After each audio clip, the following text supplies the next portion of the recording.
Welcome to yet another camera comparison. So I have the Xiaomi 12T Pro. It's a new phone that does have a 200 megapixel rear sensor up against the iPhone 14 Pro Max and this Samsung Galaxy S22 Ultra. So front-facing cameras right now. I can shoot 4K on the iPhone and the Galaxy S22 Ultra, but we only get 1080p maximum with the Xiaomi 12T Pro, unfortunately. So it might have an advantage here with the stabilization looking a lot steadier because it's only shooting in 1080p. I can see the iPhone tends to shake around quite a bit here with the front-facing camera. So I am swapping over the audio sources. Let me know in the comments which one you think sounds the best, has the least wind noise. Let's take a look now at our rear cameras, the video quality. Ultra-wide camera, so it's only an 8 megapixel sensor with the Xiaomi 12T Pro, where we have 12 megapixel sensors with the iPhone and the Galaxy S22 Ultra. Now as I pan around, I'll try and be as slow as possible here. They should hopefully not have any judder. And there's another e-bike that I'm testing out. This is the Fidu T1 Cargo. So far it is really good.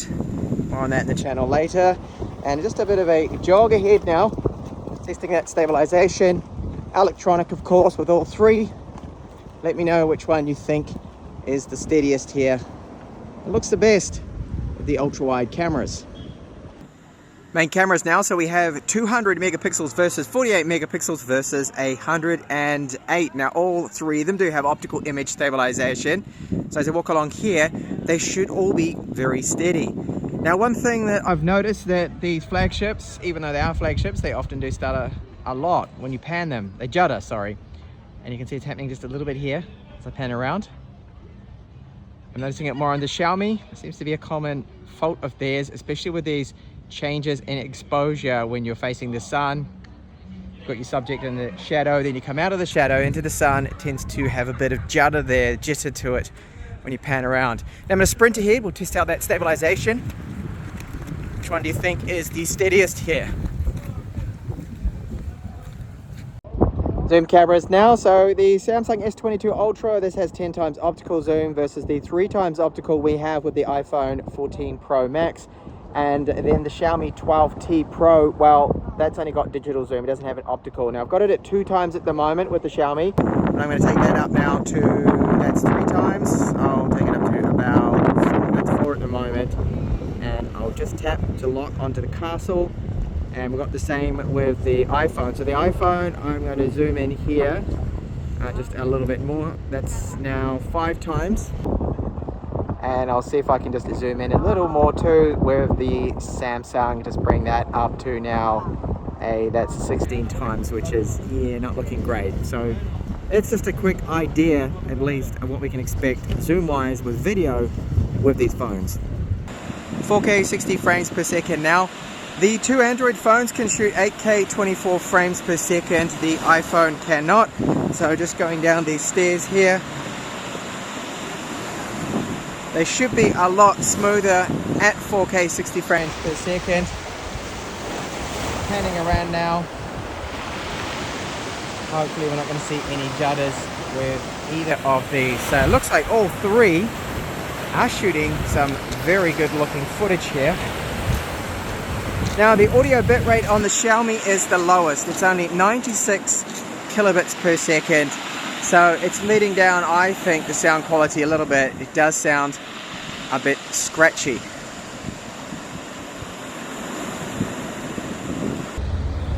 Finally, low light video. So you can see that with the Xiaomi 12T Pro and then the iPhone, we're getting a lot of what looks like UFOs in the sky. No, they're not UFOs. That's just the lens flare thing that's happening with these. So they need an anti-glare coating. But the S22 Ultra is handling that the best, as you can see. Panning around, which one has the most judder? To me, it looks definitely like the Xiaomi 12T Pro. And just a short jog ahead to test that stability out.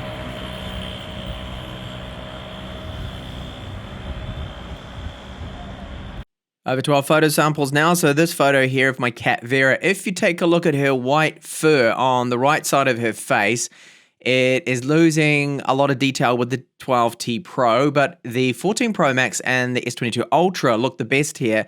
But look around her nose. That's where I think the iPhone 14 Pro Max takes this one.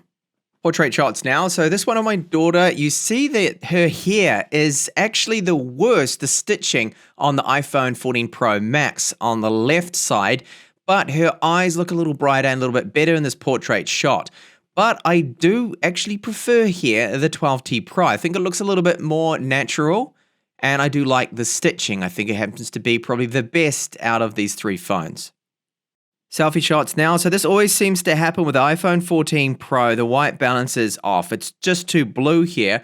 I like the colors of the 12T Pro, but they're more correct on the S22 Ultra. So I've got to give the S22 Ultra the win here when it comes to selfie portraits. Very difficult photo, this one. Most phones tend to struggle with the really bright colors of flowers and direct sunlight. So it's definitely not the 12T Pro. Look how it's clipping all of those colors on the right-hand side. The iPhone 14 Pro Max, to me, is the best here. It gets the most detail, captures just a lot more finer details, I think, and better background blur versus the S22 Ultra, which is also very good. Ultra-wide photos here. So when you don't crop in, the 12T Pro looks fine here, but finer details when you do crop in, you see that's a bit of an issue. Now the iPhone 14 Pro, it's a little oversaturated the sky. So I have to give the win here for the ultra-wide camera to the Samsung Galaxy S22 Ultra. It's got the best colors and captures the best detail here, I feel, because that iPhone is just a little too oversaturated. Main cameras here. This outdoor scene was taken after the sun had set. So it actually looks more realistic on the 12T Pro or the S22 Ultra. The brightest photo is certainly the iPhone 14 Pro Max here, capturing more details within the shadows there. So it's going to get the win from me. But what looks more natural and how it really was the scene is probably the S22 Ultra or the 12T Pro, because it was starting to get a little dark. It wasn't certainly as bright as the iPhone 14 Pro captured it. Very difficult shot here. So with the main cameras indoors, it's pretty much low light situation almost here. There's a lot of noise with the S22 Ultra. It doesn't capture the details in the far left-hand corner as well as the iPhone 14 Pro Max, which to me is a little over-sharpened. I'm going to give the win here to the Xiaomi 12T Pro. It captures the sensor in the top left-hand corner the best, what is in the glass shelf right at the end, and some of the other details just outside the window, I think is the best here with the 12T Pro. Zoom cameras now with the phones that do have the optical zoom. So the S22 Ultra, of course, wins this one. It's got 10 times optical. The iPhone 14 Pro has 3 times optical, and then we have no optical zoom camera with the 12T Pro. This is simply 2 times digital zoom. So yes, of course, the S22 Ultra gets the win here. If you need a zoom camera, it is the one to go for. Difficult HDR shot here. The iPhone 14 Pro definitely takes the win here. If you look at the 12T Pro, when I zoom in where the sign is, where it does say Helios, to the left of that, there's actually a little fish icon, a little logo there. That's not showing at all with the 12T Pro. It's completely overexposed that, overblown that area. Now, the colors of the iPhone 14 Pro Max aren't actually the best. The sky's a little oversaturated, but overall it does the best at getting the details in the shadows and the details. So I've got to give it the win. The colors are more like what the 12T Pro is showing. Another bright flower. I like these ones because it's a very good test of just how is it going to capture it. Will it clip the colors, the red here? Now, to me, it's very clear cut that it is the iPhone 14 Pro Max that completely aced this shot compared to the other two that were clipping the reds, especially the 12T Pro. Macro shot, I had to throw in this sample because all of them do have macro photo support. Now, with the 12T Pro, it's a garbage 2 megapixel sensor, so it's not going to win here. It is the iPhone 14 Pro Max that I believe took the best macro shot here with its ultra-wide 12 megapixel camera. Over to Lowlight now, and yikes, selfies in Lowlight across all three, not good. But look at the iPhone 14 Pro Max, a lot of noise to it. Now, the most details captured on the S22 Ultra, however, the colors, bit of a surprise here, are the best on the 12T Pro. This is a very difficult shot. Now, all three of these ultra-wide photos here in low light aren't that good, really. Now, there shouldn't be that blue all over the road. The S22 Ultra did the best with the colors. However, I can't give it the win, and I can't give the iPhone 14 Pro Max the win. You can see the noise, the amount of noise on both of those phones compared to the lower 8 megapixel sensor of the 12T Pro. Big surprise here. Look at the way the 12T Pro captured the signage there. So the blue sign on the left, and then the one to the right of it actually looks the best on the cheaper phone here with the cheaper sensor. I know it doesn't make any sense, but it's the processing, the software side of things. I think with the S22 Ultra and the iPhone 14 Pro, it just killed this photo for them, and that's why they lose it. Main cameras now on all three. So they're all in their night modes for the 12T Pro, the S22 Ultra, the iPhone. It did its own thing, and I think it was about 3-second shutter that it detected. So the colors, you can see they're slightly different across all three. The more true to life colors was actually the 12T Pro here. Now, when you crop in, things get interesting. Take a look at that blue sign above the window on the left, the large window here, and then the other sign that is to the right of it.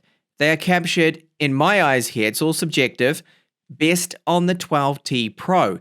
The interior also had this yellow tint to it, yellowish kind of lights that they use here in Europe. So it's more correct. Again, the colors, both outside and inside this hotel. And there's lots of details captured on all of them, but I don't like the bluish tint we get with the 14 Pro Max. The S22 Ultra is also very good, but I've got to give the win here to the higher megapixel count. It's actually pulling through this time, the 12T Pro. Still keeping with those main cameras, this is a shot of the castle here in Denia. So it looks like it's either the 12T Pro or the S22 Ultra. Now what I'll do is crop in, this is 200% now.